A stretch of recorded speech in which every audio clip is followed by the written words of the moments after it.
The last few of these have been terrible. Let's try to compose a better one. This is considered the kind of the black sheep in the discography of Kraftwerk. It's considered the major disappointment by some, maybe even many, after the genius in the hugely influential computer world in 1981. 1986, Kraftwerk just sounded a bit novelty.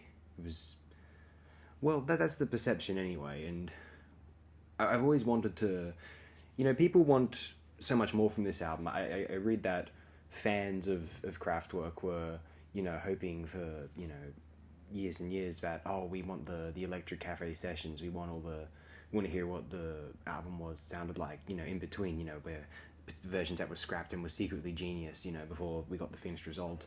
I think the band have made statements to the sound of, oh, well, we don't really have any, if we have stuff, we release it, we don't really hold on to stuff for future release.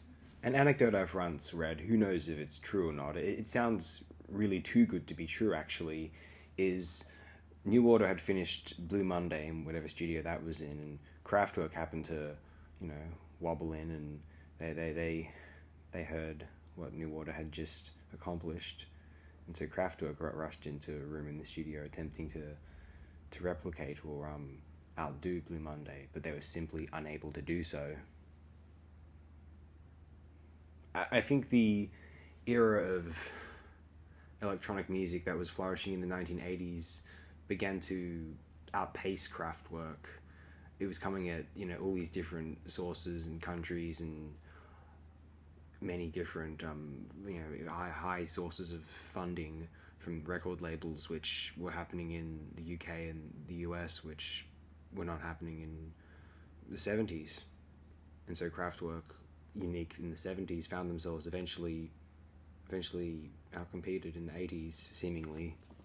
However, I would insist that Electric Cafe, listening to it now, imagining it as a one-off, as this was just, Electric Cafe, self-titled Electric Cafe, it's easier to appreciate this album as an unusual expectation of where dance music was going over the course of the next 10 years. I really love the idea that Kraftwerk felt as though this was where music was going and what that said about our species and, what they thought. It's almost as though you can imagine this as an alternate future as proposed in 1986, and you get an image of this certain hyper 80s lifestyle, almost something akin to, it's almost like you can imagine this being the popular music being played in the alternate future of the timeline in Back to the Future 2.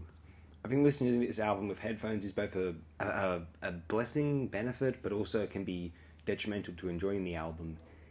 I think what Kraftwerk didn't realize perhaps was how repetitive some of the pitches and drum sounds would become. These clicks and buzzes which act as, rhythm and any kind of timing during the song. They can get a bit grating when it's the same noise just chipping away again and again and again. Although one also can appreciate everything going on in the track. Otherwise, you get a more complete sense of the track with the headphones, albeit it can potentially just be sonically irritating, to be frank. Here's the thing, I think Electric Cafe tries to be, kind of a poppier, dancier album, completing a trilogy that began with The Man Machine, obviously the middle in that trilogy is Computer World. And yet Electric Cafe lacks any kind of dense, thick bass sound. It's all melody lines and electronic percussion. And it's not as intrinsically danceable or makes you move as intuitively as Computer World's music does. The Man Machine has a certain, dance club quality about it, certainly in the context of what dance clubs were in 1978, in spaces like Europe, certainly. And then what's Electric Cafe? It's attempting to compose something very, very new, but I don't know if I wonder if Kraftwerk themselves were enjoying the music or if they just anticipated people would enjoy the music. I don't know why that question occurs to me.